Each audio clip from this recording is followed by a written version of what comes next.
RC studies on YouTube channel पर मैं रामचंद्र चौहान आप सभी का स्वागत करता हूं। प्यारे बच्चों, आज के इस वीडियो में हम कक्षा 9वीं के गणित विषय पर आधारित राज्य स्तरीय अर्धवार्षिक परीक्षा 2024-25 जो 24 दिसंबर 2024 को आयोजित होनी है, उस परीक्षा की संपूर्ण तैयारी के लिए हमारा यह तीसरा वीडियो है, जिसके अंतर्गत हम आपके विभाग के द्वारा जारी किए गए परीक्षा के पैटर्न के अकॉर्डिंग अति लघुत्रात्मक प्रश्नों का अभ्यास करेंगे। आपका अर्धवार्षिक परीक्षा के अंतर्गत कुल 10 अंकों के 10 प्रश्न आएंगे, प्रत्येक प्रश्न एक एक अंक का, जो अति लघुत्रात्मक प्रकार के होंगे। पूरी पाठ्यपुस्तक के चैप्टर नंबर 1 से 9 तक पेपरों में आने वाले हैं, तो आप उनकी तैयारी किस तरह से करोगे, कौन कौन से इंपॉर्टेंट क्वेश्चन है, वो मैं आपको इस वीडियो के माध्यम से बताऊंगा। इसके अलावा आपकी जानकारी के लिए बता दूं कि विभाग ने जो भी प्रश्न पत्र का पैटर्न जारी करा है, उस पैटर्न के अकॉर्डिंग हमें प्रत्येक प्रकार के प्रश्नों का अभ्यास करना है, और इसके लिए मैंने कुल 6 भागों में वीडियो को डिवाइड करा है। इनमें से हमारा यह तीसरा पार्ट है। इससे पहले हमने भाग फर्स्ट में वस्तुनिष्ठ प्रकार के 10 अंकों की तैयारी करने के लिए इंपॉर्टेंट क्वेश्चन और उनका सोल्यूशन बता दिया था। रिक्त स्थान वाले जो 8 प्रश्न आएंगे उनका भी अभ्यास हमने कर लिया था। आज के इस वीडियो में हम अति लघुत्रात्मक टाइप के 10 अंकों की तैयारी करने के लिए इंपॉर्टेंट क्वेश्चंस को देखेंगे, और इसके बाद आने वाले जो वीडियो होंगे वो लघुत्रात्मक टाइप के जो प्रश्न है, जिसमें 2 अलग अलग प्रकार के प्रश्न आएंगे। कुछ प्रश्न 1.5 अंक के होंगे और कुछ प्रश्न 2 अंकों वाले होंगे। कुल मिलाकर ये 21 अंकों का पार्ट है। तो इसकी भी आपको एक वीडियो जरूर देखनी है, जो अभी मैं इस वीडियो के तुरंत बाद डालने वाला हूँ। इस वीडियो को भी आप देख लीजिएगा। और इसके अलावा दीर्घ उत्तरात्मक टाइप का 5वां भाग और निबंधात्मक टाइप के जो प्रश्नों का 6ठा भाग है, वह वीडियो भी आप एक एक करके देख लीजिएगा। कुल मिलाकर आपको अगर ये 6 भागों से संबंधित अगर पूरी वीडियो देख लोगे आप, तो आपके पेपर की तैयारी बहुत ही अच्छे ढंग से हो जाएगी। और इन प्रश्नों की तैयारी आपको करनी पड़ेगी, केवल वीडियो देखने से काम नहीं बनने वाला। वीडियो के साथ साथ इन प्रश्नों का अभ्यास भी आपको करना होगा। ठीक है, आइए स्टार्ट कर लेते हैं इस वीडियो को। वीडियो को शुरू करने से पहले अगर आप चैनल पर पहली बार आए हैं तो चैनल को सब्सक्राइब करना न भूलें। देखिए, इसका पहला क्वेश्चन है, 1/11 का दशमलव प्रसार व प्रकार लिखिए। हमें 1/11 का दशमलव प्रसार बताना है कि कितना होगा, और उसके बाद उस प्रसार का प्रकार भी बताना है। 1/11 का हम क्या करेंगे, डिवाइडेशन करेंगे, 1 में भाग दे देंगे 11 का। 1 छोटा है, इसलिए यहाँ पर दशमलव चिन्ह लगाकर इसके आगे एक 0 लगा दी, और उसके बाद फिर भी ये 10 बन गया तो छोटा रह गया 11 से, तो एक 0 और लगाते हैं, तो यहाँ पर भी एक 0 लग जाती है। अब हमें 100 में 11 का भाग देना है। 100 में 11 का भाग देंगे, लगातार भाग देते रहेंगे, भाग की प्रक्रिया चलती जाएगी लगातार। और इस भाग की प्रक्रिया में हमें अंत में ये देखा कि भाग तो जा रहा है, लेकिन हर बार शेष 1 बच रहा है, और भाग की जो वैल्यू है, भागफल का जो मान है, वो 0.090909 ऐसे लगातार आ रहा है। तो 1/11 का जो दशमलव प्रसार होगा वो क्या आ जाएगा, 0.09090909। इसे हम 1/11 बराबर 0. अब जो अंक रिपीट हो रहे हैं उनके ऊपर एक बार का निशान लगा दिया जाता है, तो 0.9 के ऊपर बार लग जाएगा। और ये किस प्रकार का दशमलव प्रसार है, तो आपको पता होगा, यह अशांत आवर्ती दशमलव प्रसार है। अशांत है यानी खत्म नहीं हो रहा, और आवर्ती है यानी कि अंक रिपीट हो रहे हैं। ठीक है, आगे इसके बाद इसका सेकंड क्वेश्चन, जिसमें हमसे पूछा गया है दूसरे क्वेश्चन में, इसका सेकंड क्वेश्चन है, 1/वर्गमूल 2 के हर का परिमेयकरण कीजिए। 1/वर्गमूल 2 √2 जिसे हम कह सकते हैं, 1/√2 के हर का परिमेयकरण करना है। ये √2 एक अपरिमेय संख्या है जो हर में आई हुई है। ऊपर वाली संख्या अंश होती है, नीचे हर होता है। हर में जो संख्या लिखी हुई है इसको यहाँ से हटाना है, अंडर नहीं होना चाहिए। 1/√2 के अंश व हर के साथ हम इस √2 का ही गुणा कर देंगे। √2 का जब गुणा करेंगे तो क्या बन जाएगा, 1/√2 गुणा √2 अंश के साथ गुणा हो गया और हर के साथ भी हो गया। तो ऊपर तो बन जाएगा 1 और √2 का गुणा √2, और बटा में आ जाएगा √2 का वर्ग। 2 बार आ गया ना ये √2, इसलिए इसका पूरे का वर्ग, और √2 का वर्ग 2 होता है, तो इसका आंसर आ जाएगा √2/2। ये हमारा फाइनल आंसर हो गया। हर का हमने परिमेयकरण कर दिया, हर में एक इस परिमेय संख्या आ गई। इसके बाद तीसरा क्वेश्चन है 32 की घात 2/5 का मान ज्ञात कीजिए। ये घात वाला सवाल है। 32 की घात 2/5 की वैल्यू बतानी है। तो देखो 32 के हमें अभाज्य गुणनखंड करने होंगे। पहले तो 32 के अभाज्य गुणनखंड 32 में 2 का भाग दिया 16, 16 में 2 का भाग दिया 8, 8 में 2 का भाग दिया 4, 4 में 2 का भाग दिया 2, 2 में 2 का भाग दिया 1। ये हमारे अभाज्य गुणनखंड आ गए। 5 बार 2 आ गया, तो यहाँ पर भी हम 32 की जगह पर 2 गुणा 2 गुणा 2 गुणा 2 5 बार 2 लिख देंगे। अब ये क्या बन गया, 2 की घात 5 और इस पूरे की घात ऊपर है 2/5। तो आपको एक नियम पता होगा कि घात के ऊपर अगर घात आ जाती है तो घातों का गुणा हो जाता है। तो 5 का गुणा 2/5 से होगा। 5 से 5 हो जाएगा कैंसल, तो केवल बच जाएगा 2, यानी 2 की घात 2 और 2 की घात 2 का मतलब 4 होता है। ओके, ये आंसर इस तरह से हमारा कंप्लीट हुआ। आगे इसके जैसा ही एक और सवाल है, 125 की घात 1-1/3 का मान ज्ञात कीजिए। इंपॉर्टेंट क्वेश्चन है ये भी। इस तरह के घात वाले क्वेश्चन एक एक नंबर में आते रहते हैं। तो देखिए इसमें 125 की घात -1/3 दिया हुआ है। तो पहला काम हमारा क्या होगा, इस माइनस को यहाँ से हटाना है। घात माइनस में नहीं होनी चाहिए, तो माइनस को यहाँ से हटाने का मतलब होता है कि जिसके ऊपर घात लगी हुई है उसका प्रतिलोम कर लीजिए, उसका व्युत्क्रम कर दो। 125 का उल्टा करोगे तो क्या बन जाएगा, 125 के बटा में सदैव 1 लिखा हुआ है, हमें दिख नहीं रहा है। 125 के बटा में 1 है, उल्टा करेंगे तो 1/125 आ जाएगा और ये माइनस यहाँ से हट जाएगा। अब 1/125 की घात कितनी है, 1/3 है। अब 1 को तो 1 लिख दिया और 125 के हमने अभाज्य गुणनखंड करे, तो 125 में 5 का डिवाइड जाता है सीधा ही। 125 में 5 का डिवाइड करा 25 आ गया, 25 में 5 का डिवाइड करा तो 5 आ गया, 5 में 5 का डिवाइड करेंगे तो 1 आएगा। यानी 125 के अभाज्य गुणनखंड 5 गुणा 5 गुणा 5, ये यहाँ पर लिखा 5 गुणा 5 गुणा 5 और ऊपर ये 1 है। अब इस 1 को भी 3 बार लिख दो, कोई फर्क पड़ने वाला है नहीं। 1 गुणा 1 गुणा 1 कितनी मर्जी बार लिख दो, 1 ही रहेगा। तो ये बन गया 1/5 1/5 1/5, 3 बार आ रहा है, तो 1/5 की घात 3। अब फिर से पिछले क्वेश्चन की तरह ये घात के ऊपर घात आ गई, 1/5 की घात 3 और इस पूरे की घात 1/3, तो घातों का हो जाएगा गुणा, जिसमें 3 और 3 आपस में कैंसिल हो गए और 1 बच गया, यानी 1/5 की घात 1 है, तो इसका उत्तर आ गया 1/5। आई होप आपको सवाल समझ में आया है। अगला इंपॉर्टेंट क्वेश्चन देख लेते हैं। इसी चैप्टर के अलावा अब जो दूसरा चैप्टर है उसमें से ये क्वेश्चन आ गए। बहुपद चैप्टर का नाम है, उस बहुपद वाले चैप्टर में से क्वेश्चन नंबर 5वां हम करेंगे। 2 + x² - x में x का गुणांक लिखिए। x का गुणांक बताना है इस वाले बहुपद में, तो इसका आंसर भी साथ में लिख दिया मैंने। x के गुणा में आने वाली संख्या, इस पूरे बहुपद में देखो यहाँ पर लिखा हुआ है x, इस x के गुणा में क्या है, माइनस का निशान है, लेकिन यहाँ कुछ दिख नहीं रहा हमें।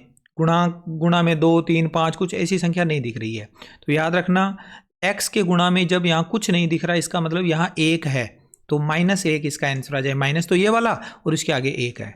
ओके, आगे चलते हैं। इसके बाद अगला इंपॉर्टेंट क्वेश्चन छठा, बहुपद 3y - y² + 1 की घात लिखिए। इस पूरे बहुपद की घात बतानी है।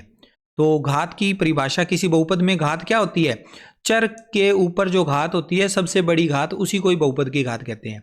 इसमें देखो दिए गए बहुपद में चर y की अधिकतम घात 2 है।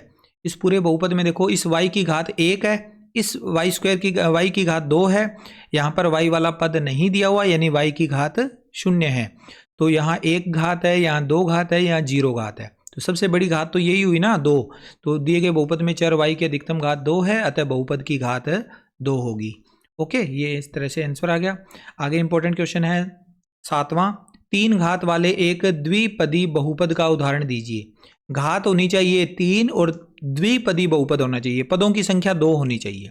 तो इस तरह के क्वेश्चन में पेट आंसर नहीं होते, आप अपनी अकॉर्डिंग अपनी मर्जी के हिसाब से कोई भी आंसर दे सकते हो। बस घात 3 होगी और उसके अलावा पदों की संख्या 2 होगी, ये चीज़ आपको ध्यान रखनी है। जैसे 2x की घात 3 - 5 मैंने इसका आंसर लिखा। आप ये भी लिख सकते थे x की घात 3 - 2x, या 9x की पावर 3 - 4x²। अपनी मर्जी है, इसमें कोई भी आंसर आ सकता है। आगे बढ़ते हैं। इसके बाद 8वां इंपॉर्टेंट क्वेश्चन, यदि बहुपद py = y² - y + 1 हो तो p0 व p-1 का मान ज्ञात करो। अब 1 नंबर का क्वेश्चन है, तो इसमें दोनों ना पूछकर कोई एक मान भी पूछा जा सकता है। जैसे p0 पूछ लिया या p-1 पूछ लिया, मैंने दोनों ही करवा दिए हैं, तो आपका अभ्यास हो जाएगा।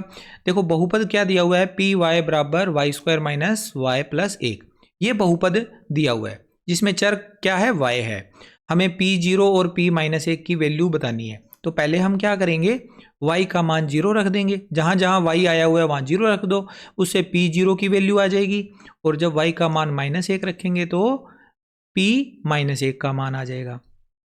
इस y के बदले में 0 रखा तो ये y का 0 का स्क्वायर हो जाएगा, माइनस इस y की जगह 0 और प्लस में 1, 0 का स्क्वायर 0 माइनस 0 प्लस 1, 0 सारे कैंसिल हो गए और 1 बच गया यहाँ पर आंसर, और ये p0 का मान आ गया।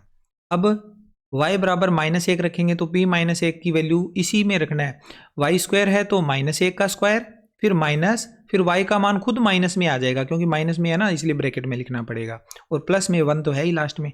-1 का स्क्वायर 1 होता है प्लस का, ये माइनस और ये माइनस आपस में कैलकुलेट होके प्लस में बदल जाएंगे, और लास्ट वाला प्लस तो है ही। तीनों वैल्यू प्लस की है तो तीनों जुड़ जाएंगे, 1 + 1 + 1 3, तो p-1 का मान 3 आ गया और p0 का मान 1 आ गया। ये दो इसके क्वेश्चन थे, आपको अच्छे से समझ में आए होंगे।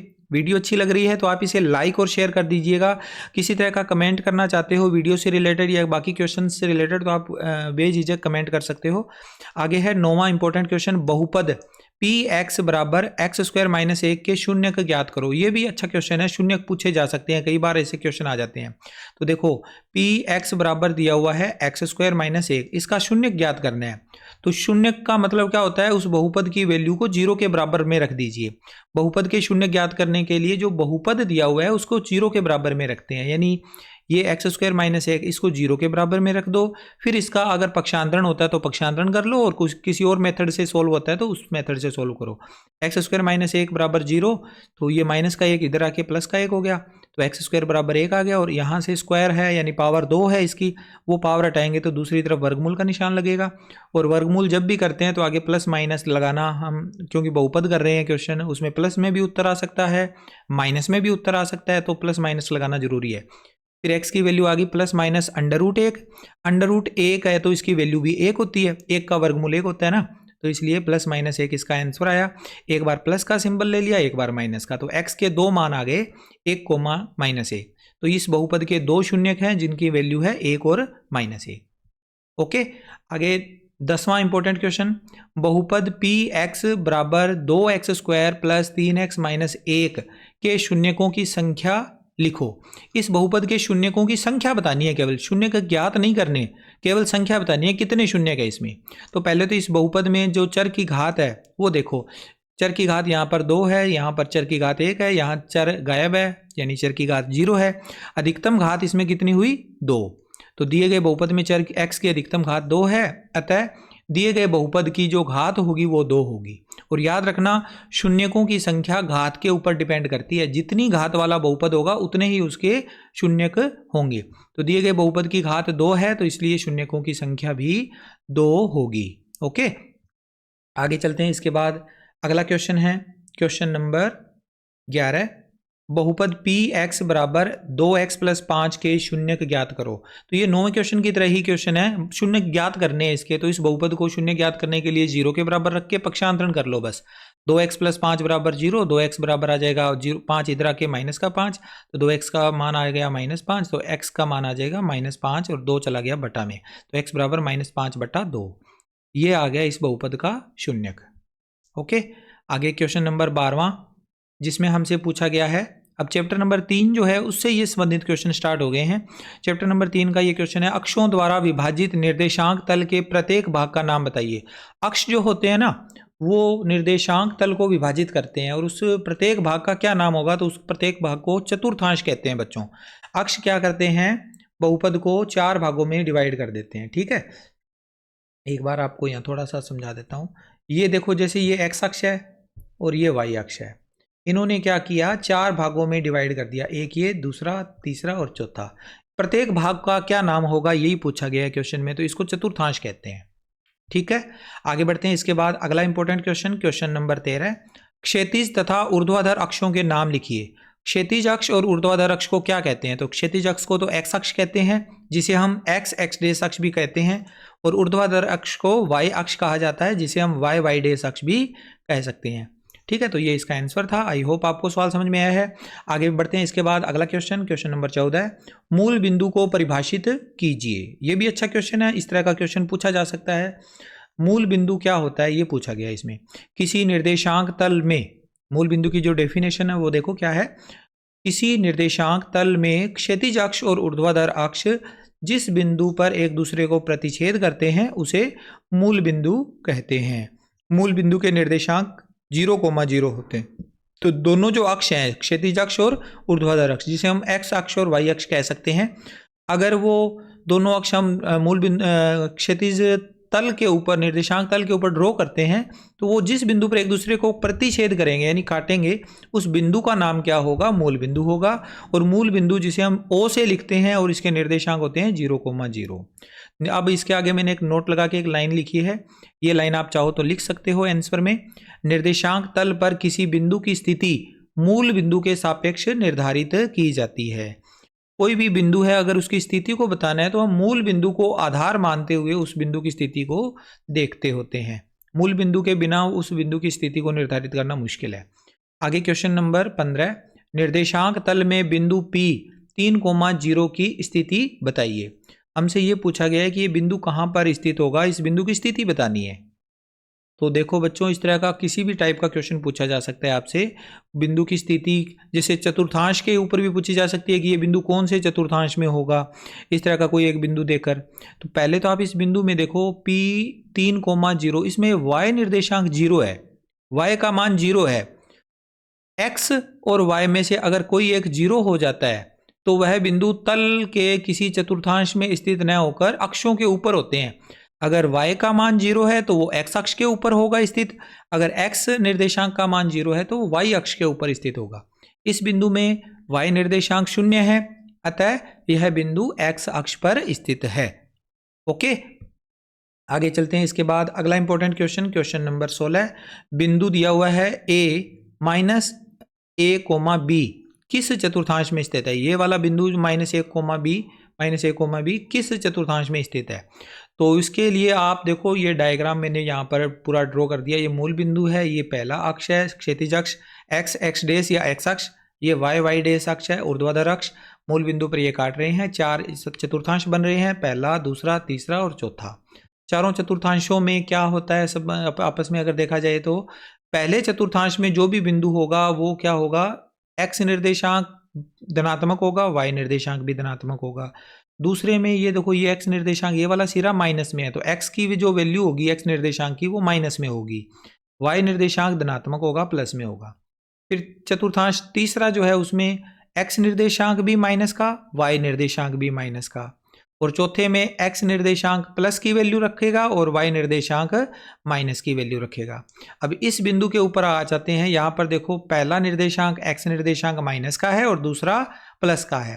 तो ये वाला चतुर्थांश है, पहला निर्देशांक माइनस का, दूसरा प्लस का। तो इस वाले चतुर्थांश में यह बिंदु स्थित होगा जो कि द्वितीय चतुर्थांश है। तो इसका आंसर आ जाएगा द्वितीय चतुर्थांश। अब देखो बच्चों, इनमें से कोई भी किसी भी प्रकार का बिंदु आपसे पूछा जा सकता है। तो याद रखना, चतुर्थांश जो होते हैं उनके अंदर आपके बिंदु के निर्देशांक चिन्ह के आधार पर हम डिसाइड कर सकते हैं। पहले में दोनों प्लस, दूसरे में x माइनस का, दूसरा y प्लस का, तीसरे में दोनों माइनस, और चतुर्थ चतुर्थांश में x प्लस का और y माइनस का। ठीक है, आगे चलते हैं। इसके बाद अगला इंपॉर्टेंट क्वेश्चन है, क्वेश्चन नंबर 16 के बाद 17वां, 2 चर वाली रैखिक समीकरण का मानक रूप लिखिए। अब ये चैप्टर नंबर 4 में आ गए हैं हम। चैप्टर नंबर 4 के क्वेश्चन है, 2 चर वाली रैखिक समीकरण का मानक रूप क्या होगा, ax + by + c बराबर 0। ये किसी भी 2 चर वाली रैखिक समीकरण का मानक रूप है। आगे इसके बाद अगला इंपॉर्टेंट क्वेश्चन है, क्वेश्चन नंबर 18, रैखिक समीकरण 2x - 3 बराबर 5 को हल कीजिए। इस समीकरण को हल करना है तो 2x - 3 बराबर 5, पक्षांतरण करके x की वैल्यू निकालनी है हल करने का मतलब। तो -3 इधर से आएगा इस तरफ, बराबर के दूसरी तरफ आने पर माइनस वाली वैल्यू प्लस की हो जाती है। तो 5 + 3 हो गया, 2x बराबर हो गया 5 × 3 = 8, x बराबर हो जाएगा 8/2, x का मान आ गया 4। ओके, हल करना था। इस तरह से ये क्वेश्चन कंप्लीट हुआ। आगे इसके बाद अगला इंपॉर्टेंट क्वेश्चन है, क्वेश्चन नंबर 19, रेखिक समीकरण y बराबर 3x + 5 के हलों की संख्या ज्ञात कीजिए। तो ये क्वेश्चन आपकी बुक में भी दिया हुआ है, क्योंकि इसमें दो चर हैं, एक y है और एक x है। x के हम जितने मान रखते जाएंगे, x का मान 0, 1, 2, 3, 4, 5 कोई भी मान रख दो, माइनस में रख दो, प्लस में रख दो, जितने x के मान रखते जाएंगे उतने ही y के मान हमें प्राप्त होते जाएंगे। तो इस क्वेश्चन के लिए हम ये कह सकते हैं कि इसके अपरिमित रूप से अनेक हल है। हलों की संख्या बतानी थी, हल ज्ञात नहीं करना था। हलों की संख्या कितनी होगी? अनेक हल होंगे। ठीक है, एक ही समीकरण है इसलिए इसके केवल आपने ये कह सकते हैं कि अनेक हल होंगे इसके। ठीक है, अपरिमित रूप से अनेक हल। आगे है क्वेश्चन नंबर 20, वृत्त की त्रिज्या को परिभाषित कीजिए। वृत्त की त्रिज्या को परिभाषित करना था, मैंने यहाँ पर वृत्त की परिभाषा तो लिख दी है। वृत्त की समतल में किसी समतल में स्थित किसी स्थिर बिंदु से समान दूरी पर स्थित सभी बिंदुओं का बिंदु पथ वृत्त कहलाता है। ये मैंने वृत्त की परिभाषा यहाँ पर लिख दी है, हमें वृत्त की त्रिज्या बतानी थी, तो अपने इसका एक और क्वेश्चन बना देते हैं वृत्त की त्रिज्या वाला, वो भी आप कर लो। वृत्त की परिभाषा है यहाँ पर मैंने लिखी है जो, तो वृत्त की परिभाषा भी इंपॉर्टेंट है, वृत्त की त्रिज्या है, इसको भी आप समझ लेना। तो बच्चों यहाँ पर आप देखिए, इस क्वेश्चन के अंदर हमसे ये पूछा गया था कि वृत्त की त्रिज्या को परिभाषित कीजिए। तो किसी वृत्त के केंद्र से वृत्त की परिधि पर स्थित किसी बिंदु की दूरी सदैव नियत होती है। वृत्त के केंद्र से वृत्त की परिधि पर अगर कोई भी बिंदु है, उस बिंदु और वृत्त के केंद्र के जो बीच की दूरी है वो नियत होती है, यानी कि एक समान रहती है, बदलती नहीं है। यह नियत दूरी वृत्त की त्रिज्या कहलाती है। ओके, तो ये क्वेश्चन भी हमने कंप्लीट हो गया हमारा। आगे अगला इंपॉर्टेंट क्वेश्चन हमें दिया हुआ है, पूरक कोण किसे कहते हैं? पूरक कोण किसे कहते हैं? ऐसे कोण युग्म जिनका योग 90 डिग्री हो पूरक कोण कहलाते हैं। जैसे कि 20 डिग्री और 70 डिग्री एक दूसरे के पूरक कोण है। पूरक कोणों का योग सदैव 90 डिग्री होता है, इसलिए ये परिभाषा यहाँ पर मैंने नॉर्मली लिख दी है कि ऐसे कोण युग्म जिनका योग 90 डिग्री होगा उन्हें पूरक कोण कहेंगे। अच्छा, ये भी ध्यान रखना है, पूरक कोणों में दो कोण होते हैं। ठीक है, दोनों का योग 90 डिग्री होगा, जैसे 20 डिग्री और 70 डिग्री दो कोण है, 40 डिग्री और 50 डिग्री दो कोण है, ऐसे।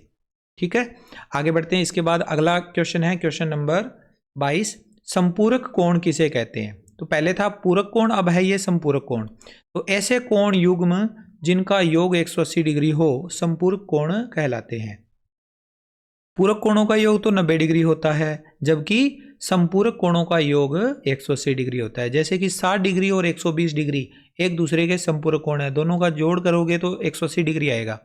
50 डिग्री और 130 डिग्री ये भी एक दूसरे के संपूरक कोण है। ओके, आगे बढ़ते हैं। इसके बाद अगला इंपॉर्टेंट क्वेश्चन है क्वेश्चन नंबर 23, दो रेखिक कोणों का अनुपात 2:3 है, उन्हें ज्ञात कीजिए। ये भी अच्छा क्वेश्चन है। रेखिक कोणों का अनुपात हमें दिया हुआ है, हमें उन कोणों को ज्ञात करना है। चैप्टर नंबर 6 जो है वह उस चैप्टर से ये क्वेश्चन लिया गया है। मान लो कि हमें जो अनुपात दिया हुआ है ना, उसके अनुसार हम कोणों को मान लेंगे। माना पहला कोण तो है 2x डिग्री, दूसरा कोण है 3x डिग्री। अनुपात के आधार पर इसके आगे हमने अपनी तरफ से x लगा दिया। अब आपको ये भी पता होगा कि रेखिक कोणों का जो अनुपात होता है वो कितना होता है, योग होता है वो 180 डिग्री होता है। तो रेखिक कोणों का योग 180 डिग्री है, तो इन दोनों कोणों का योग 2x + 3x बराबर 180 डिग्री। 2x और 3x का जोड़ करेंगे 5x आएगा। 5x का मान 180 डिग्री है, तो x का मान 180 डिग्री बटा 5। 5 से डिवाइड करेंगे तो 36 डिग्री इसका आंसर आ जाएगा x की वैल्यू का। ठीक है, अब हमारे पास जो दो कोण है वो हम ज्ञात कर सकते हैं। पहला कोण 2x था, तो 2 गुणा x, x का मान यहाँ से 36 डिग्री लिखा, 2 × 36 72 होता है, 72 डिग्री आ गया। यहाँ पे दूसरा कोण 3x माना था हमने, तो 3 × 36 डिग्री बराबर 108 डिग्री। तो ये दोनों कोण हमने ज्ञात कर लिए। ओके, वीडियो अच्छी लग रही है तो आप इसे लाइक और शेयर कर दीजिएगा बच्चों।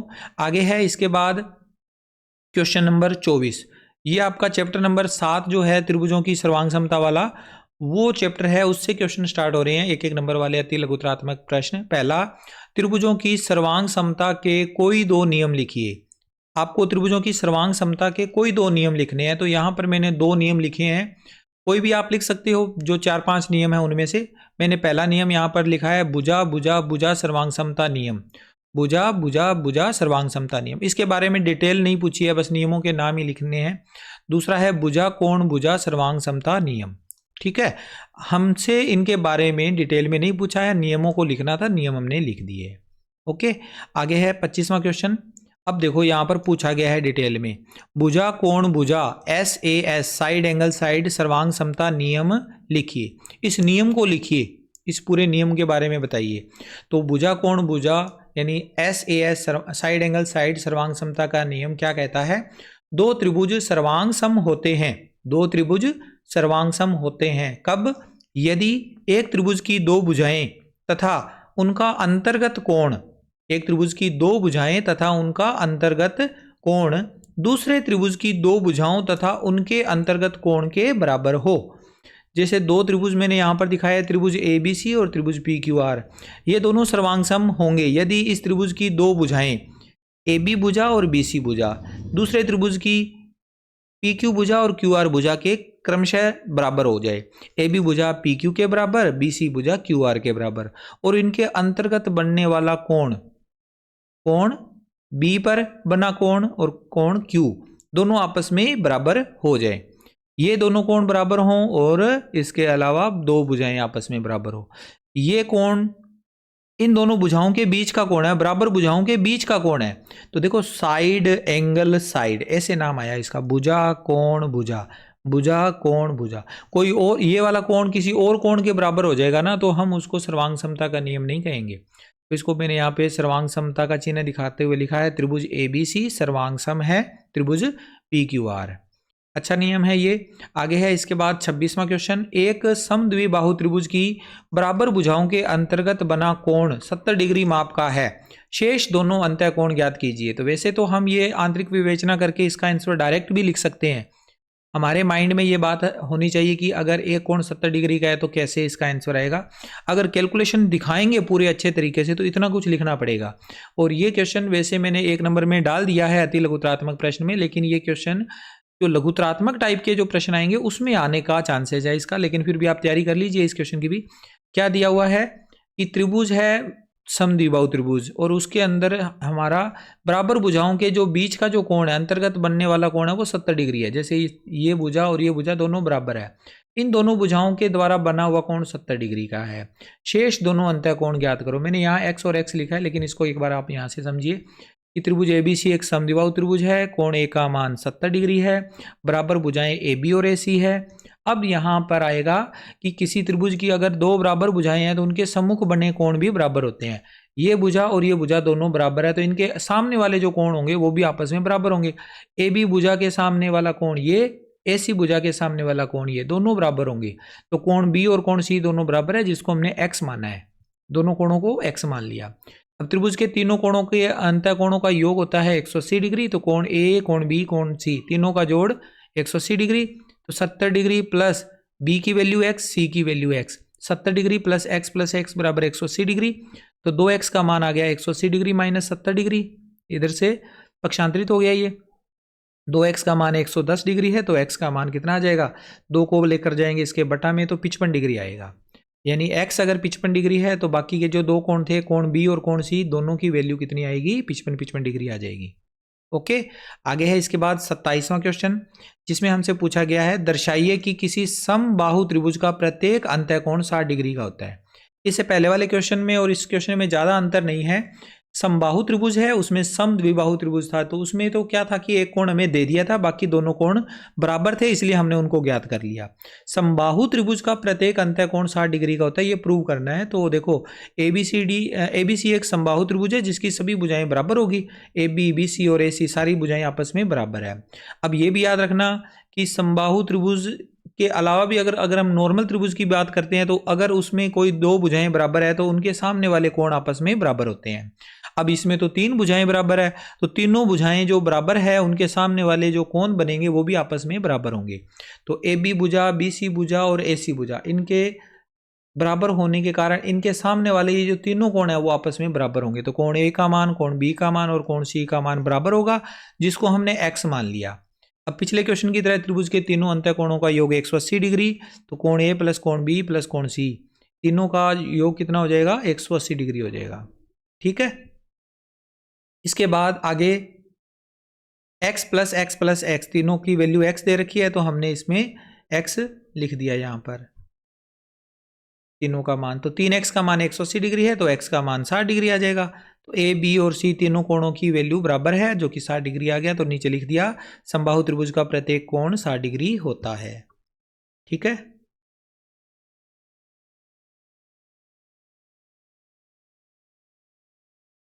इसके बाद अगला क्वेश्चन, भुजा भुजा भुजा सर्वांग समता नियम लिखिए। भुजा भुजा भुजा सर्वांग समता नियम, भुजा भुजा सर्वांग समता नियम यानी S S S, side side side सर्वांग समता नियम क्या होता है? दो त्रिभुज सर्वांग सम होते हैं यदि एक त्रिभुज की तीनों भुजाएं दूसरे त्रिभुज की तीन संगत भुजाओं के बराबर हो। बस सिंपल सा नियम है कि तीनों भुजाएं दूसरे त्रिभुज की तीनों भुजाओं के बराबर हो जाए।